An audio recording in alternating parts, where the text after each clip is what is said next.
Bom, então vamos para a nossa aula de número 10, a aula que nós vamos começar a falar sobre os tipos de rendimentos. Então, nessa aula nós vamos fazer uma rápida explanação sobre quais são esses tipos, quais são os exemplos. E nas próximas aulas vamos ver mais especificamente as regras, principalmente dos rendimentos recebidos por pessoa física, já que os rendimentos recebidos por pessoa jurídica é muito simples de fazer a declaração. Então a nossa atenção vai ser maior com os outros tipos de rendimentos. Mas nessa aula também nós vamos ver qual é essa facilidade com relação aos rendimentos recebidos de pessoas jurídicas. Servidores públicos, empregados domésticos, aposentados, pensionistas, todos esses recebem rendimentos de pessoa jurídica. Quem recebe aluguéis também, de repente você alugou um imóvel para uma pessoa jurídica, é lá que você vai declarar esse tipo de rendimento. E no decorrer dessa aula nós vamos ver como fazer esse preenchimento no programa da Receita Federal. Mas por enquanto vamos diferenciar então qualquer rendimento que você receba onde a outra parte seja uma empresa, seja em virtude de salário, seja em virtude de aluguel, seja uma aposentadoria, você vai colocar esse rendimento como um rendimento recebido de pessoa jurídica. É bem simples porque essas empresas, esses órgãos, eles têm a obrigação de fornecer um extrato, uma espécie de documento, onde você vai preencher conforme o preenchimento do próprio órgão ou da própria empresa, e você vai simplesmente replicar aquelas informações constantes naquele documento na sua declaração de imposto de renda. O outro tipo de rendimento que a gente vai estudar nas próximas aulas é com relação aos rendimentos recebidos de pessoas físicas e do exterior. É uma aba exclusiva dentro do programa da Receita Federal, direcionada para trabalhadores autônomos, eventuais, liberais, recebimentos do exterior, aluguéis recebidos por pessoa física, pensão alimentícia. Então esse tipo de rendimento, ele é um rendimento que você deve fazer de forma mais minuciosa, pois é você que é responsável pelo lançamento. Enquanto os rendimentos recebidos de pessoa jurídica, você vai só copiar informações.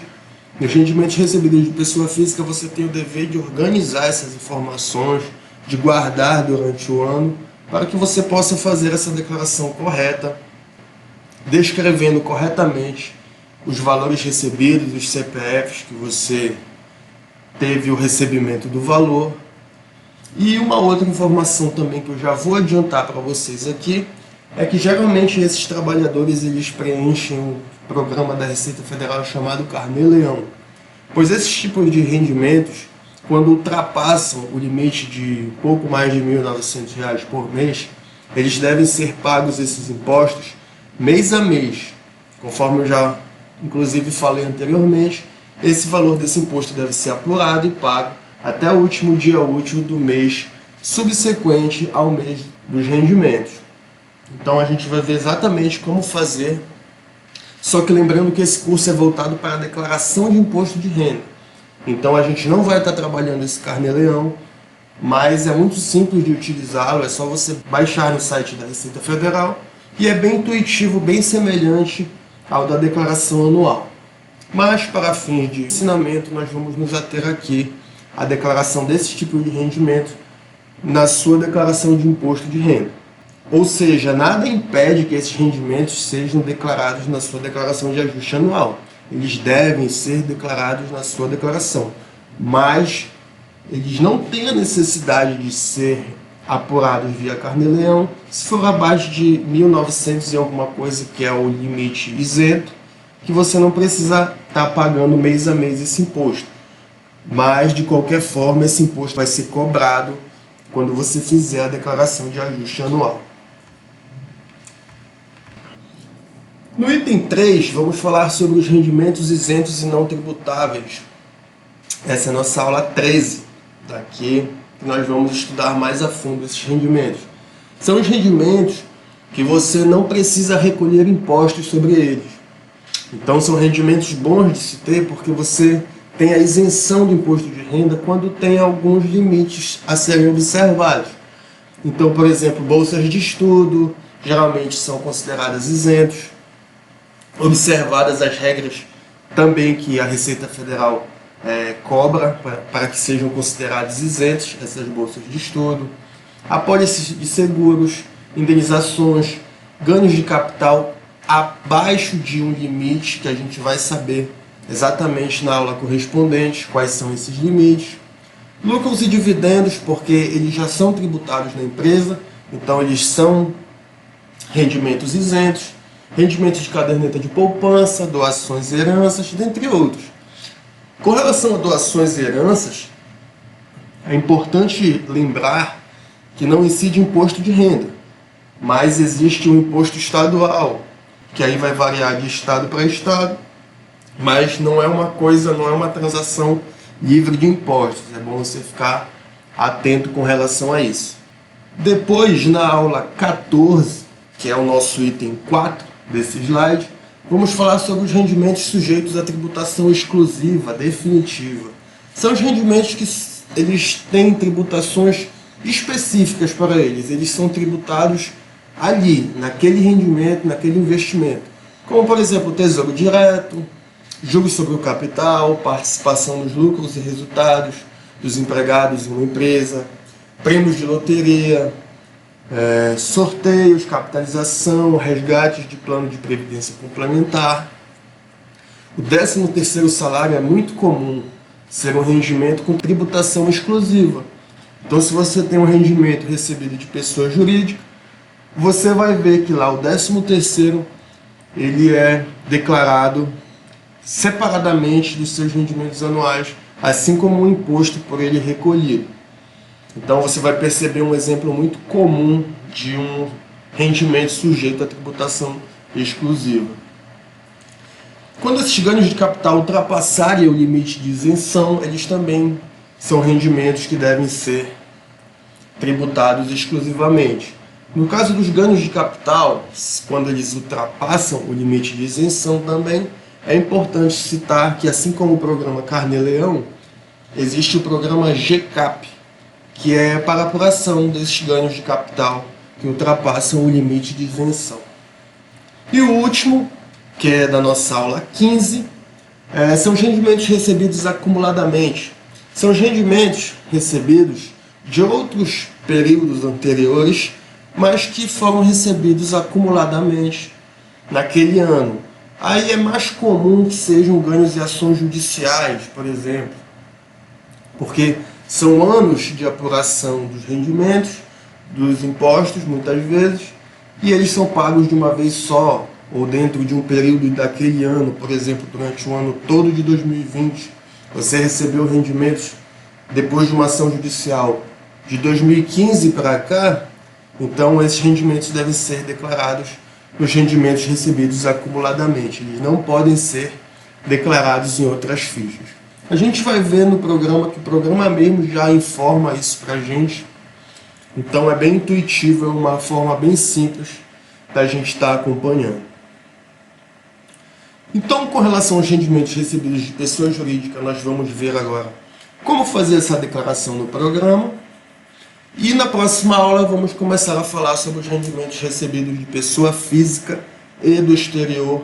É uma aula que nós vamos ter um pouco mais de atenção, muito mais detalhes, mas eu deixei de uma forma bem fácil aqui de entender, que eu tenho certeza que você não vai ter nenhuma dificuldade na hora de fazer a sua declaração.